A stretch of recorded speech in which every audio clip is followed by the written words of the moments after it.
High বন্ধুরা, দেখো আজ সকাল সকাল কি রান্না করেছি। আজ তো বৃহস্পতিবার, সেই জন্য আমাদের বৃহস্পতিবার দিনকে নিরামিষ রান্না হয়।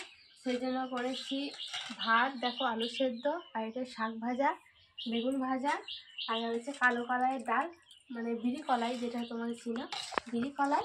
আর এদিকে আছে পোস্ত, এটা টমেটো দিয়ে পোস্ত বানিয়েছি। তোমার হাজব্যান্ড তো সকাল সকাল খেয়ে কাজে যায়, সেই জন্য আমার রান্নাবান্না তো সকাল থেকেই করতে হয়। তো এই যে হয়ে গেছে, এখন বাজে সকাল 9টা, তার মধ্যে আমার রান্না হয়ে গেছে। এবার ওকে খেতে দিয়ে দেবো, এই তো দিচ্ছি। আর আমি তার সাথে খেয়ে নেব। আর পুজো অলরেডি আমার হাজব্যান্ড করে দিয়েছে আজকে। এই যে এটা টমেটো দিয়ে পোস্ত।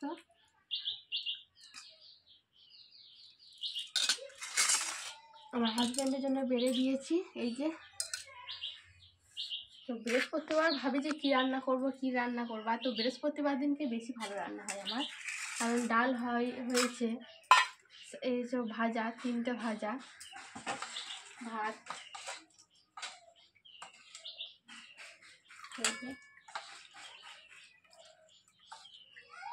আমি নিয়ে নিচ্ছি। ওকে বন্ধুরা, টাটা।